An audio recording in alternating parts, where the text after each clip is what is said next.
রিমি কই? আর রিমির কথা বলিস না বাবা, কখন থেকে রাগ করে দরজা বন্ধ করে বসে আছে। দেখ ফাইজলামি করিস না, আমার সামনে থেকে যা। এমনিতে মন মেজাজ ভালো না। ঝটপট রেডি হও। মানে মানে আর কি, আমি ছাড়া তো তোর গতি নাই। খালাকে রাজি করাইছি, সাথে আমি যাবো। কি সত্যি?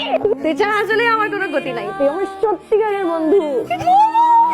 কেমন আছিস? আন্টি আসতে দিলাম তো ভাবছে আসতেই দিবে না। আরে আমিও ভাবছি মা আসতে দিবে না, পরে তো বডিগার্ড দিয়ে পাঠালো।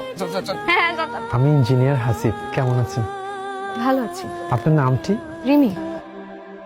অনেক সুন্দর। লোকটাকে ইঞ্জিনিয়ার হাসিব। ইঞ্জিনিয়ার নাকি পাইলট সেটা জানতে চাইছি। বলে কি? কি আর বলবো, সুন্দরী মেয়ে দেখে সবাই একটু একটু ফ্লার্ট করতে চাই। বিয়ে কি তোর বান্ধবী নাকি তো? এত সাজুগুজু করছিস কেন? এত কষ্ট করে সাজছিস, বিয়েটাও করে ফেল। দেখি কাউকে যদি ভালো লাগে তাহলে করেও ফেলতে পারি। তাই আরে বস তো, আমি বুঝি না তুই কথায় কথায় এরকম ছেদ করে উঠিস কেন? ছ্যাঁচ্ছাত করবো না কেন? তোকে কোনো ছেলে বিয়ে করবে শুনলে না আমার মাথা খারাপ হয়ে যায়। তো এখন কি আমি বিয়ে করবো না? কেন করবি না? অবশ্যই করবি। আমি তোকে বিয়ে করবো, শুধু আমি।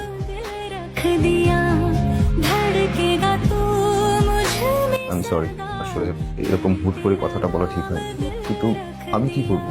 আমি সত্যি তোকে ভালোবাসি। আমরা যদি একজন আরেকজনকে ভালোবাসি তাহলে বন্ধুত্ব নষ্ট হবে কেন? তুই এইভাবে কেন ভাবছিস?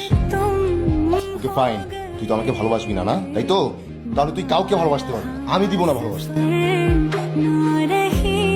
তখন থেকে তুমি ফোনের মধ্যে ডুবে আছো। কার সাথে এত কথা? কে মেসেজ পাঠায়? আরে ওই যে ওই ছেলেটা, শারমিনের বিয়েতে দেখা হলো না?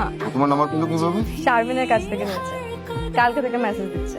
রিপ্লাই দেওয়ার কি আছে? একটা লোক আমাকে টেক্সট করছে, আমি তাকে রিপ্লাই দিচ্ছি, এটা তো ন্যূনতম ভদ্রতা। আমার সোনার ময়না পাখি রে, এত রাগ কিসের তোমার? কি একটু জিনিস হয়েছে এই নিয়ে এত রাগারাগি?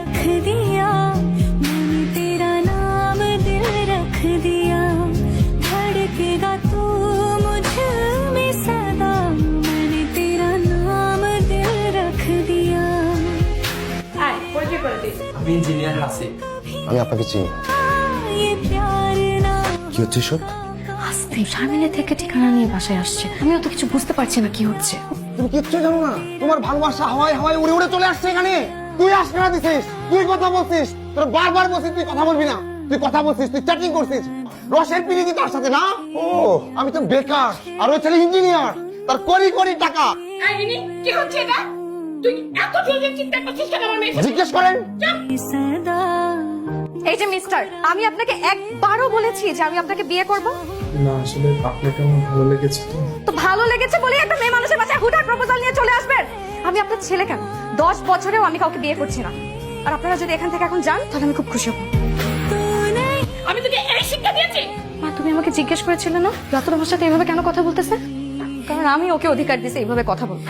আমি ভেবেছিলাম রাতুল আর 10টা ছেলের মতন না, কিন্তু না, সব পুরুষরাই এক, নিজের স্বার্থ ছাড়া কেউ কিচ্ছু বোঝে না। রাতুল তুই আমার সাথে না আর কোনো যোগাযোগ করবি না প্লিজ। সরি আন্টি, আমি এনাফ হইছে রাতুল, তুই আমার সাথে আর যোগাযোগ করবি না, আর আমার বাসায়ও আসবি না।